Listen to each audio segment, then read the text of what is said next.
โอ้ข่อยยิงแล้วใหญ่อยู่หั่นมันตกมันแต่มันบ่ตกลงบางสิแล้วมันตกลงจังซี่มันบินมันบินบ่อยๆมันลงกดน้ำเข้าไปในหลังจากที่ว่าบ่ต้องมาหั้นแล้วมันอยู่เทิงปลายบกมันสูงคือยิ่งคือว่ามันสิบ่ถือซั่นดอกเอาลองเบิ่งว่ามันสูงปานนี้ป๊อกให้อีหลีโอ้ยน้ำเข้าไปในพุ่น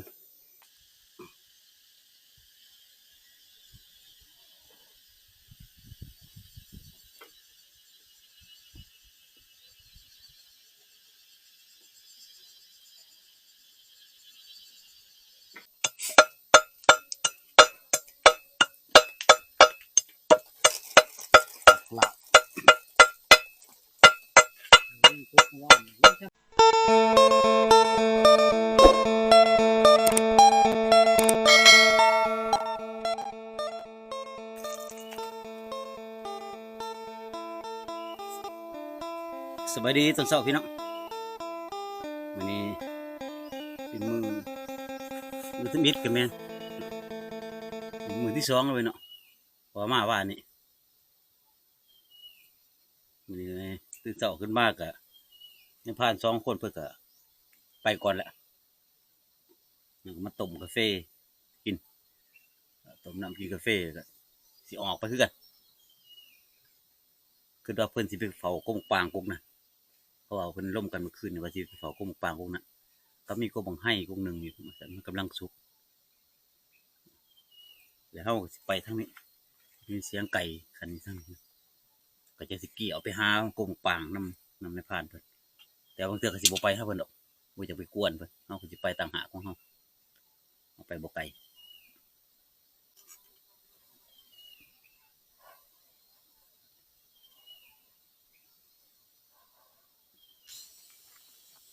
อันนี้ก็กำลังย่าง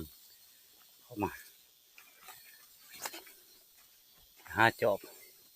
ถ้าได้ยังบ่ฮู้ดอกไปเรื่อยๆตามทางนี่นะ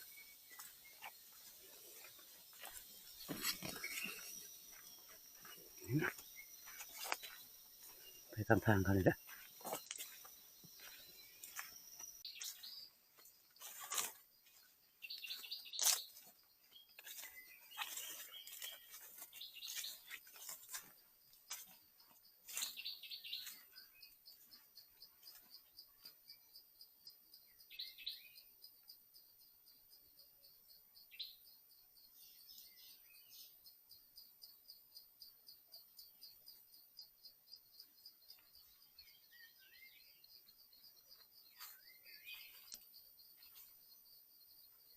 นกยังมักปางพี่น้องเดี๋ยวก็มักปางมีหอยสัตว์กินอยู่สัตว์กินเอี้ยลงมาขี้ปากมัน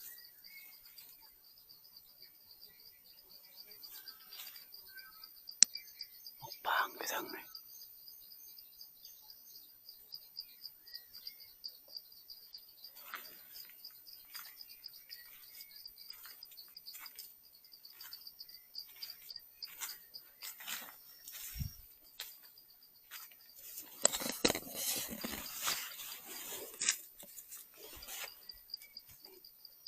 หอยมันกินยังบ่ดอนพี่น้องแล้วก็ตกลงมาแตก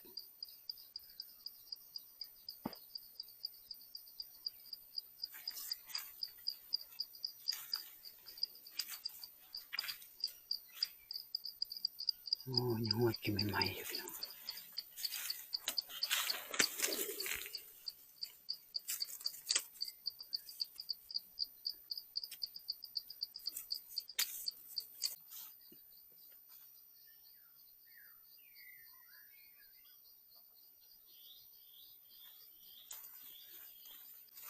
บ่มีหยังเข้ามาเลยมิดใส่หมอยย่างกลับที่พักก่อนเจอพวกนั้นกลับที่พักเราไปจักสวยแหละอยากสิกลับไปที่พักไปเบิ่งพวกนั้นจะได้เลยก็สิย่าง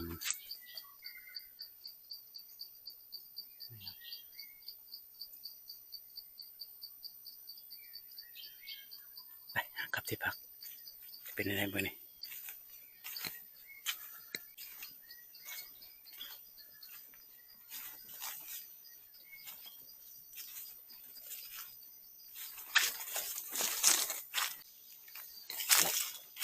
ยิ่งแล้วเมื่อกี้นี่มันตกหมองเก่าเลยนะ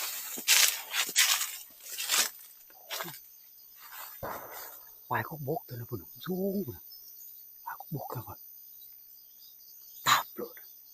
มันตกลงซื้อเลยมันตกเจิดมาทางนี้ตกมาทางนี้จะได้กระเบื้องนี่จริงตกจะใส่ถุง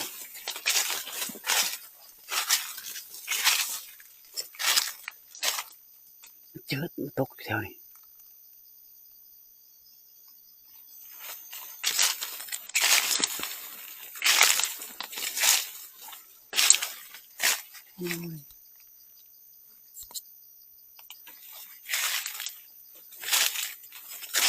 แถวใหญ่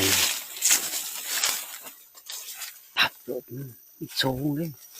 เราไปตายคาทีเกิดมาไกลเถอะ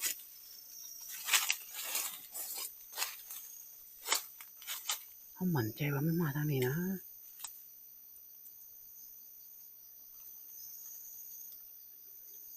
โอ้ยคนละฝากปลายเขาบกผู้ตัวนั้นผมทับรถเสียงปอกโอ้มาทางน้ำโอ้ย่างไปย่างมาสองหอบเลยพี่น้องสองหอบนะหาแล้วแต่บ่เห็นแล้วตัวบักใหญ่เนี่ยโอ้ปลาของบกมันสูงยิ่งมันถือบกหักคือมันสูงหลายเสียงปอกเลยเจอลงมาทางนี้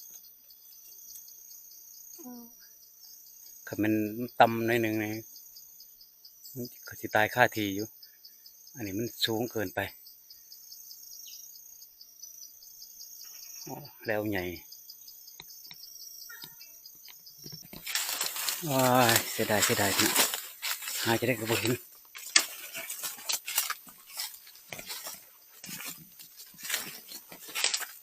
สิประมาณครับตัวเป็นของเฮายิงได้ก็ยิงถือกับบ่ได้สักมีความหมายเนาะพี่น้องเนาะ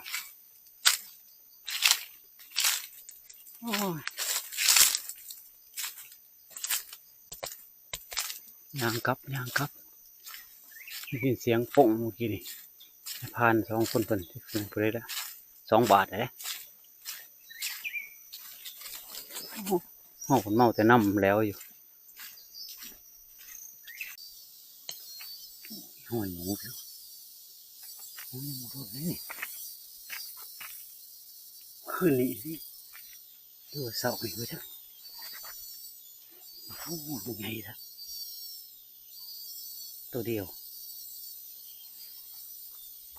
มาจากทางไหนตรงตามห้อยนี่มาแต่พุ่นยางมาแต่พุ่นขามานี่ไปนี่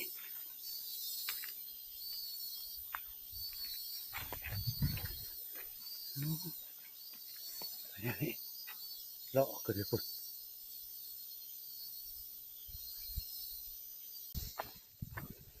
กลับที่คักแล้วพี่น้องโอ้ยนำแล้วบ่ได้เมื่อย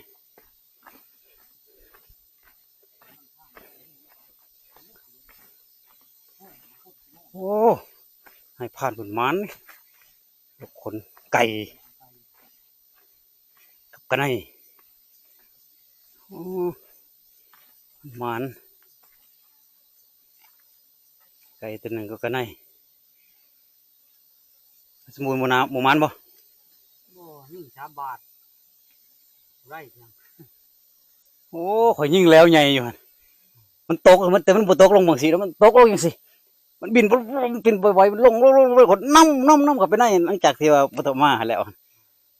มันอยู่ทางปลายบกมันสูงคือยิ่งคือว่ามันสิบ่ถือขึ้นดอกเอาลองเบิ่งว่ามันสูงปานนี้ปอกให้อีหลี โอ้ยนำเข้าไปในพุ่น ดีจ้ะ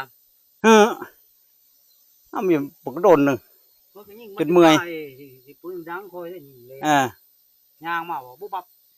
แน่ไม่นักกระปอกบุบบับกุ๊กไม้เนี่ยดึกเท่ไม่มีคนไม่ยังเลยไม่ยังปืนมา แล้วใหญ่ได้แล้วตัวนั้นนะเขายิง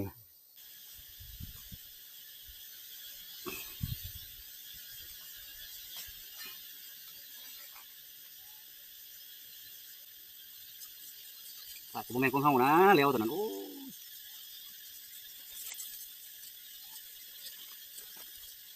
น้ำไปใกล้ๆนี่เป็นสีลงปลาซะแล้วเนาะนี่วะ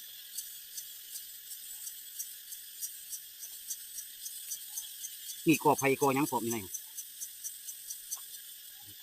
ไม่จอดไม่จอดมากอเป็นกออยู่เขาไปโอ้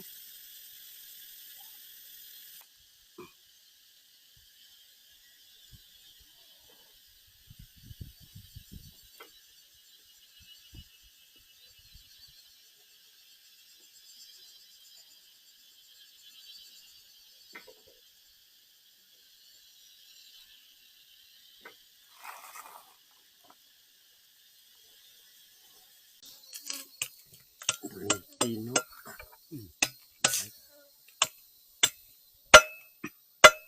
เป็นลาบกันในมัน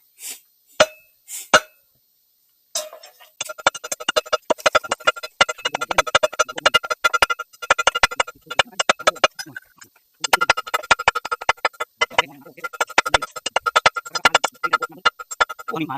เดี๋ยวเพื่อนลง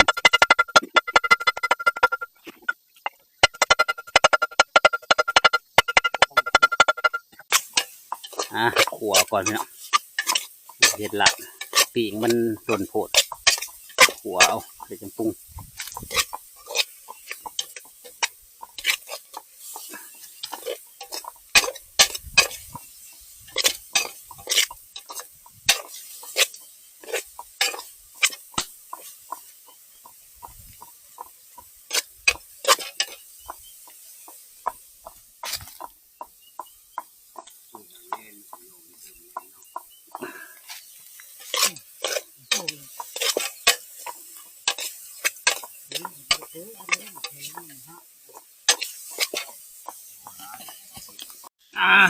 ปรุงลาบกันมานี่ขัวแล้วแหละโบหอมใส่แล้วข้าวขัวข้าวขัว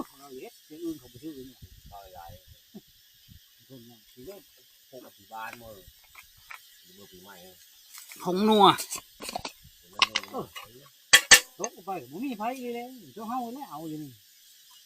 เฮาทันมือจะเอาเนี่ยนัวใส่ลายเสียบลาย เขาจะมือนี่พิการนะ เกลือก็เกลือเผ็ดเราจะสวยเขาใช้ถึงแง่เลยก่อนดีว่า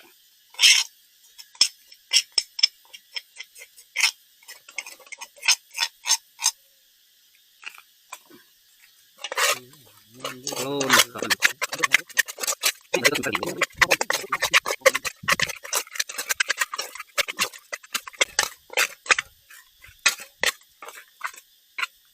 กินมั้ยแค่เหลือสิเว้ยนี่มาทำเป็นคนเรียบร้อยแล้วนี่ละยังก้อยกันไงแล้วไปเด้อพี่น้องเด้อสอนกันเขาเช้าเขาเที่ยง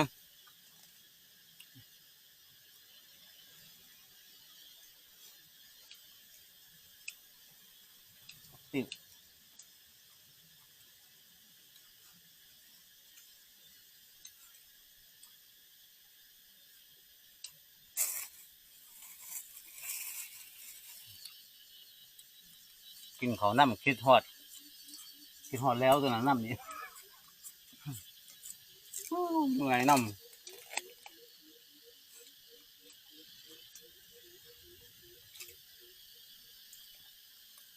มันลากยันล้ำลืมกลับ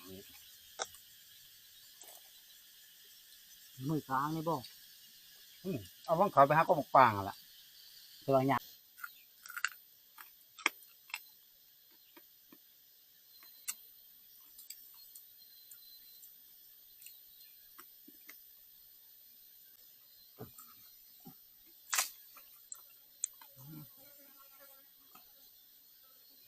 เขาเลี้ยงหูเนาะมานอนหลินมาอย่างนี้น้ำพ่นแต่ไหนแพงเหมือนซ้ำลูกเขาเจ้าเบิ่งเจ้าเลี้ยงนอนกับมันน้อยเนาะปวดอยู่ดิเคยเรียนของเขากินน้ำพักผ่อนแล้วมานั่งอยู่ผมอยู่ในถ้ำยินมามันพามามีหมักให้สุกจักหมักให้อีช่างดอกหมักให้ ไม่หิน ให้หินบอกมาแดงแดงน้อยกำลังสุก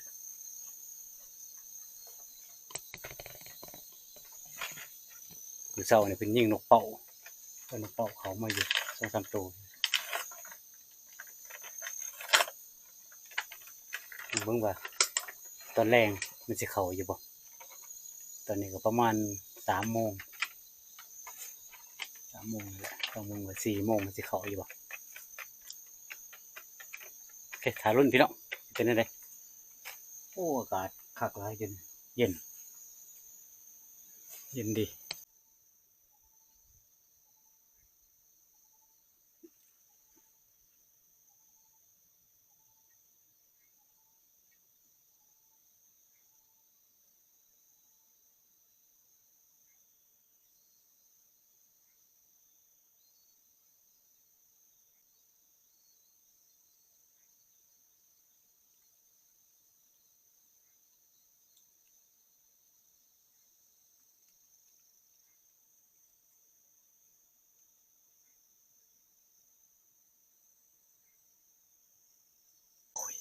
เมื่อกี้นี่ก็เตะมาเด้อหายเลยตายทั้งหมดเฮ็ดยังบ่ได้เลยตียังบ่เป็นเลยปืนไปสั้นมาอยู่พุ่นลงมานี่ปุ้ยจักสิเฮ็ดเลยนี่ลงมาดิต้นไม้ไปมันนี่ไม่หินตีปึ๊บ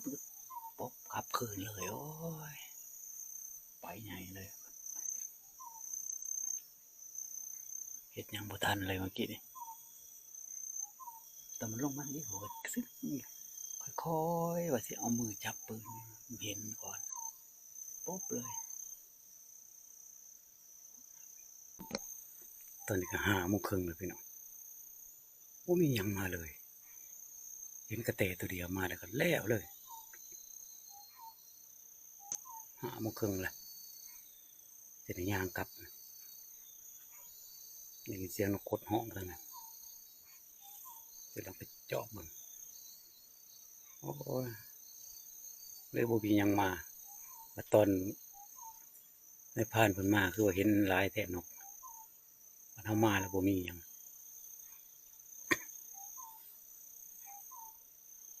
มื้อเช้านี่เพิ่นก็มาว่าเขาหลายอยู่เมื่อวานในตอนแรกเพิ่นก็ว่านกเขาหลายอยู่นะตอน4 โมง5 โมงนี่นกเขาหลายอยู่นะมันเฮามา5 โมงครึ่งเลยยังบ่เห็นนกเขาจักตัวเห็นกระแตตัวเดียวมาเลยแล้วเลยบ่ได้ยิงซ้ำย่างกลับมันพี่น้องตอนนี้เป็นย่างกลับพี่น้องนี่แหละกลับมากับที่พักกัน